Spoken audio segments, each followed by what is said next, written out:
Hello everyone, আসসালামু আলাইকুম। Bangladeshi blogger Mitu channel থেকে আমি মিতু আমার আরও একটি নতুন ব্লগে আপনাদের সবাইকে স্বাগত জানাই।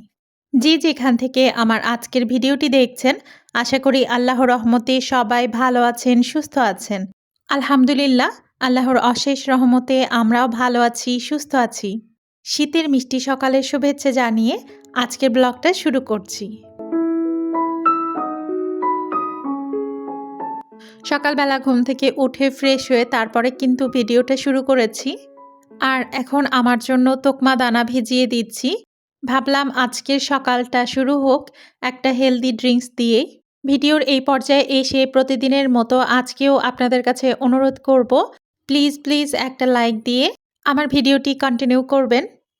আর ভিডিওটি দেখতে দেখতে ভিডিওর কোনো কাজ অথবা ভিডিওর কোনো কথা যদি আপনাদের ভালো লেগে যায়, তাহলে অবশ্যই আমার চ্যানেলটিকে সাবস্ক্রাইব করে রাখবেন।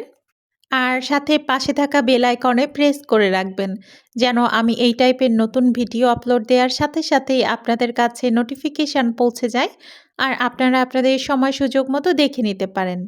আর যারা অলরেডি এই কাজগুলো করে ফেলেছেন, তাদেরকে জানাই অসংখ্য ধন্যবাদ।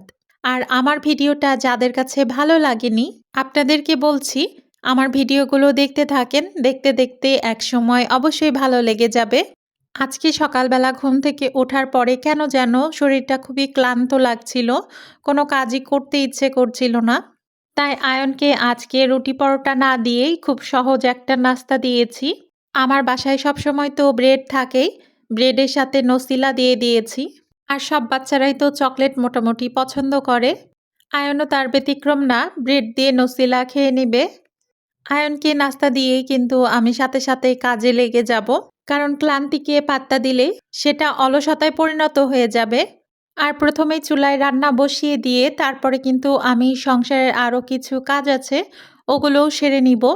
ধৈর্য আর বুদ্ধি খাটিয়ে সংসারের কাজগুলো করলে সংসার থাকবে পরিপাটি চকচকে। আর নিজের বাসা যখন পরিপাটি থাকে, তখন কিন্তু মনটাও থাকে ফুরফুরে। এখন কিন্তু আমি ভাত বসিয়ে দিব, তার জন্য চালটা উঠিয়ে নিচ্ছি। আমি রেগুলার রান্নার জন্য যে পটটাতে চাল রাখি, ওই পটটাতে একদমই চাল শেষ হয়ে গেছে। বড় বালতিটা থেকে আবারও রিফিল করে নিতে হবে। তো একটা ফ্রি টাইম দেখে আমি এই কাজটা করে নিব। হাঁড়িতে চাল উঠিয়ে নেওয়ার পরে আমি কিন্তু অফ ক্যামেরায় চালটা ধুয়ে নিয়েছি। এবার চুলায় ভাত বসিয়ে দিচ্ছি। আর চুলায় ভাত বসিয়ে দিয়ে তারপর কিন্তু আমি দুপুরে যে তরকারিগুলো রান্না করব, ওগুলোর প্রস্তুতি নিয়ে নিব। আর এই যে এই স্ট্যান্ড থেকে এই মগগুলো নামানো হয়েছিল চা খাওয়ার জন্য, আবারও কিন্তু আমি ওখানে গুছিয়ে রেখে দিচ্ছি। এর মধ্যেই কিন্তু আমি রান্নার জন্য অনেক কিছু মোটামুটি রেডি করে নিয়েছি। এখন শুধু বেগুনটা কেটে নিব। আজকে চিংড়ি মাছ দিয়ে লাউ শাক রান্না করব, বেগুন ভাজা করব। আর গতকালকে যে মাংস রান্না করেছিলাম, ওই তরকারিটা অনেকটা থেকে গেছে, ওটাই গরম করে নিব। এই ছুরিটা দিয়ে কাটতে গিয়ে কিন্তু আমাকে এখন বেশ অসুবিধায় পড়তে হয়, কারণ এটার ধার অনেকটা নষ্ট হয়ে গেছে। আয়নের বাবাকে কিন্তু আমি বারবার বলি একটা ছুরি কিনে দেওয়ার জন্য, কিন্তু সে কিনে দিতে চায় না।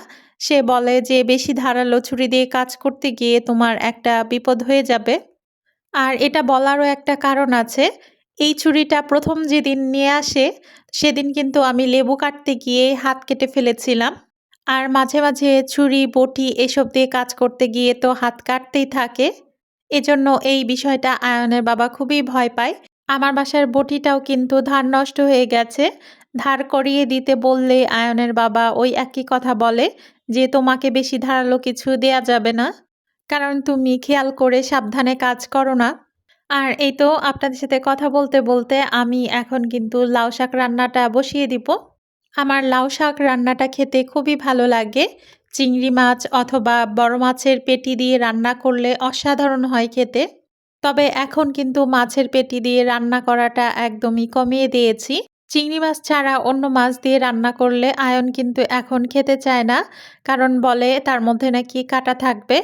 অথচ আমি কিন্তু কাঁটাটা বেছে দিই, তারপরেও সে ভরসা করতে পারে না। ও ভাবে শাকের মধ্যে হয়তোবা মাছের কাঁটা থেকে যাবে। আর আজকের লাউ শাকগুলো কিন্তু খুবই ভালো ছিল। অনেকদিন পর কিন্তু এত সুন্দর লাউ শাক পেয়েছি বাজারে। আপনাদের সাথে কথা বলতে, বলতে এর মধ্যে কিন্তু মসলাটা কষিয়ে নিয়েছি। তারপর চিংড়ি মাছ দিয়ে দিয়েছি।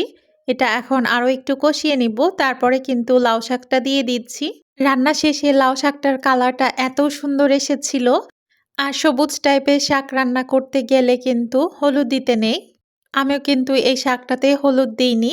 সবুজ শাকে হলুদ দিলে যে সবুজ ভাবটা থাকে শাকের, ওই কালারটা নষ্ট হয়ে যায়।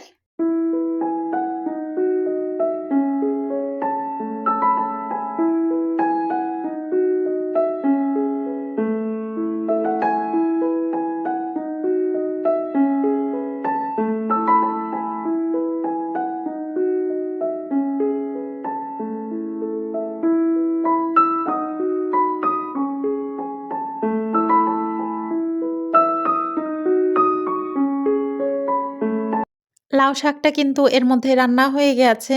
এখন কিন্তু মসলা মাখিয়ে রাখা বেগুনগুলো ভাজতে দিয়ে দিয়েছি। আর তারপরে কিন্তু আমি আয়নের রুমে চলে এসেছি। ২ দিন আগে এই টেবিলের কাপড়টা উঠিয়ে নিয়েছিলাম। আর ওই কাপড়টা কিন্তু ধোয়া হয়ে গেছে। এখন কিন্তু টেবিলের ওই কাপড়টাই বিছিয়ে দিব। অতিরিক্ত শীত পড়ার আগেই কিন্তু আমি সবকিছুর কাভার উঠিয়ে ধুয়ে দেওয়ার চেষ্টা করছি। বেশি শীত পড়ে গেলে কিন্তু আর কোনো কাজই করতে ইচ্ছে করে না। বিশেষ করে এই কাজগুলো। আর অতিরিক্ত শীতে তো আমার একটু ঠান্ডা লাগার সমস্যা আছেই। তাই চেষ্টা করি বেশি শীতে একটু সাবধানে থাকতে।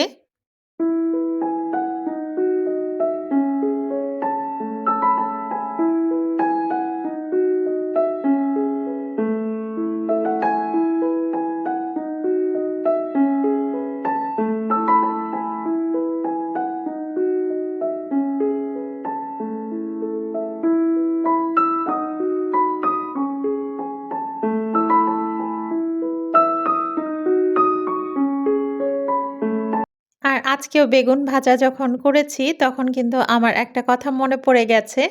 অনেকদিন আগের একটা ভিডিওতে আমার এক আপু আজকে কমেন্ট করেছে, "আপনার কাজগুলো আমার ভালো লাগেনি, বেগুন পুড়ে গেছে।"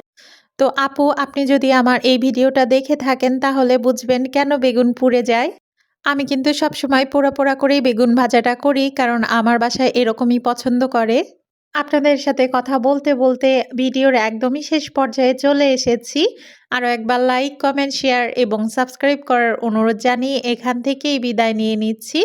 সবাই ভালো থাকবেন, সুস্থ থাকবেন। আল্লাহ হাফেজ।